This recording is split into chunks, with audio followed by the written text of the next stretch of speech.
Welcome back to Cheap versus Steep, where we ask the age-old question, should you save a buck or should you throw your wallet at the problem? Today we're diving into one of the most thrilling parts of car maintenance, seatbelts and that dreaded SRS light that every Honda owner is going to get eventually. So buckle up, it's going to be a wild ride. That light, it's not just a suggestion, it's your car's way of saying, hey, something's up with your airbags, maybe check on that. Or don't, live dangerously, it's up to you. But we like safety, so we're fixing it. Plus, who doesn't love a good seatbelt swap? So you hop into your trusty Honda Element, ready to hit the road, and bam, there's that SRS light staring at you. And you know, it's judging your life choices. Don't worry, it's not just you. It's every Honda owner's rite of passage. Welcome to the club. And of course,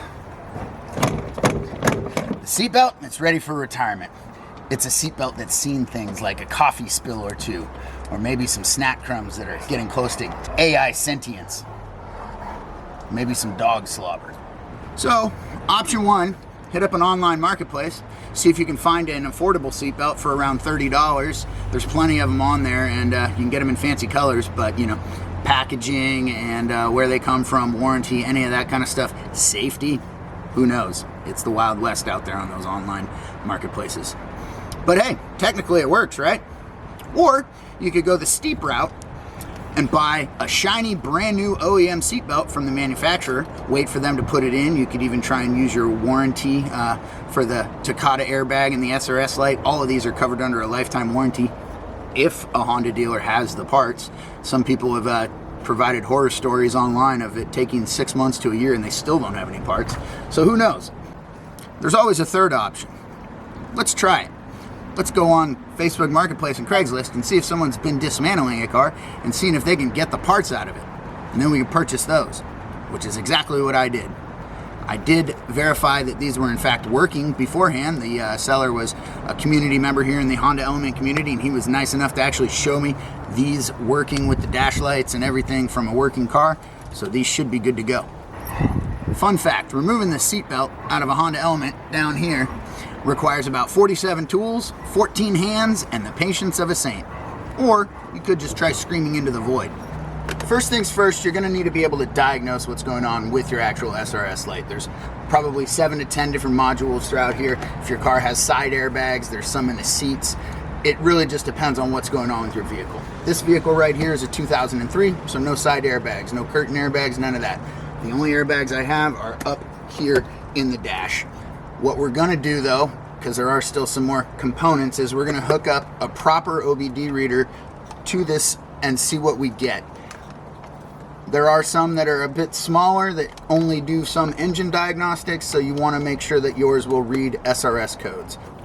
Small fuse panel under there, 2 little 90-degree turns. It'll come out real easy. It's meant to do this. This is also where your fuses are. You don't need to do this to get to the OBD reader, but it does help so you can see what you're doing down there. It will come on, but you will need to turn the car into the on position for these to read the diagnostic codes. We're going to go over to diagnostics, pick the appropriate car, and we'll see what it says. 1 and 2. Come on.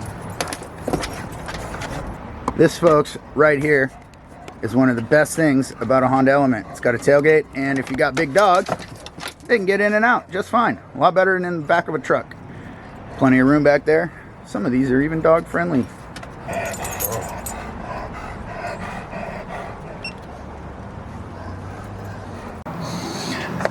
So as you can see here, it'll give you actually some diagnostics. This one says DTC, faulty driver seat belt buckle switch, which is this piece down here.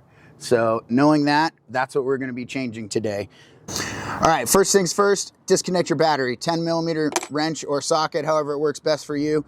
But you do not want to touch anything that has to do with the SRS light or any of the control modules inside of your car with an active battery. So be sure to disconnect that.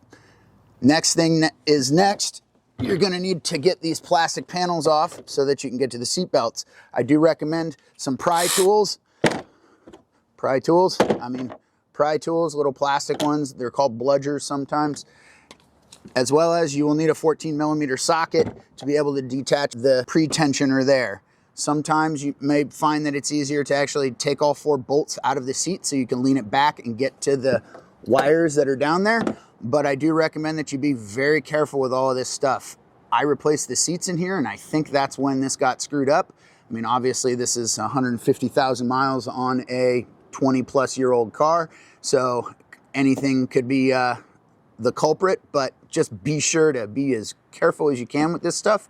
What I'm also going to do is I'm just going to lay these in the car, and I'm going to insert these before I do anything with taking any plastics off or detaching any of the bolts. And I'm just going to see if I can get these codes to clear on the driver's seat. And then if that all is copacetic, at that point, I will replace this and put it in the car. Let's go. But you're going to want to take off the negative side of your battery.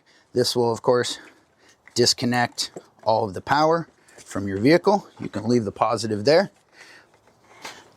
Err on the side of caution if you want and wear some gloves, but you should be good to go. In case you were wondering, I have worked on this before, and just to let you know, you can actually get a security Torx, which is a Torx with a little circle missing out of it, and you can actually take this back panel off.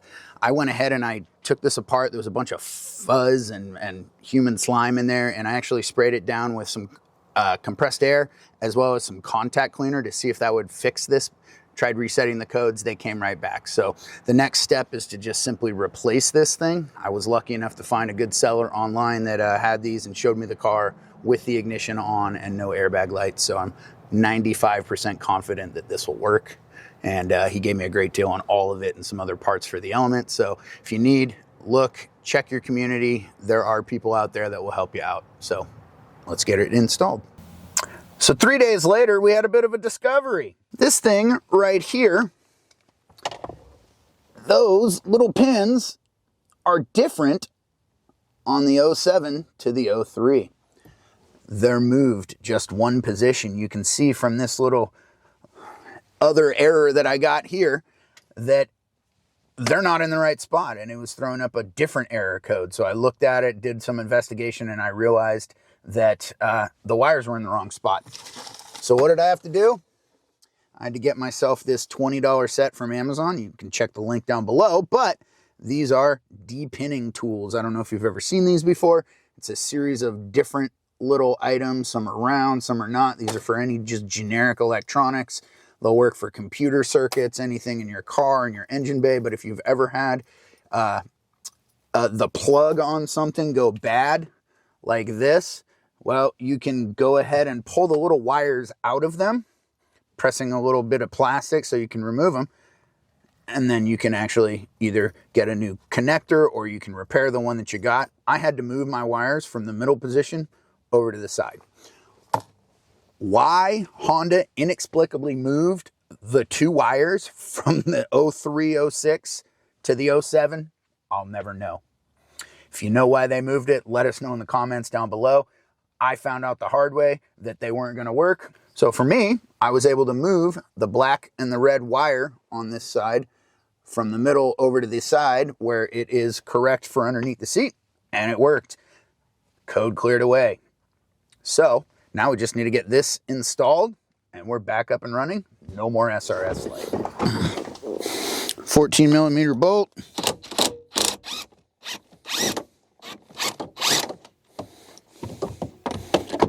Gently pull this one out, slide out the cables, install the new one. I don't know if you can see it, but I had to make a little hole back here to get this thing to line up properly.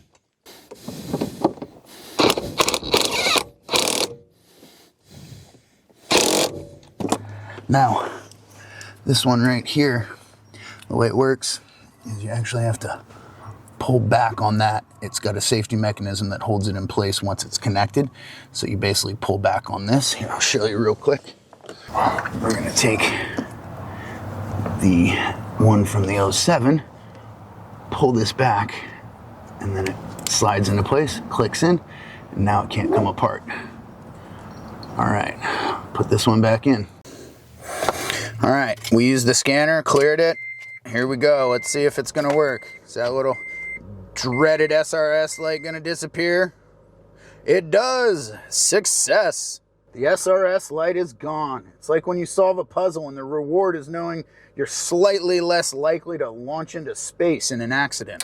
Well, that's it for today's episode of Cheap versus Steep. We got the pesky SRS light fixed in this Honda Element, and we got her rolling back on the road safely. So be sure to like and subscribe and, press the notification bell. Also, let us know in the comments down below if you have any other ideas for cheap versus steep car part episodes that you'd like to see us work on. And remember, safety first, wallet second.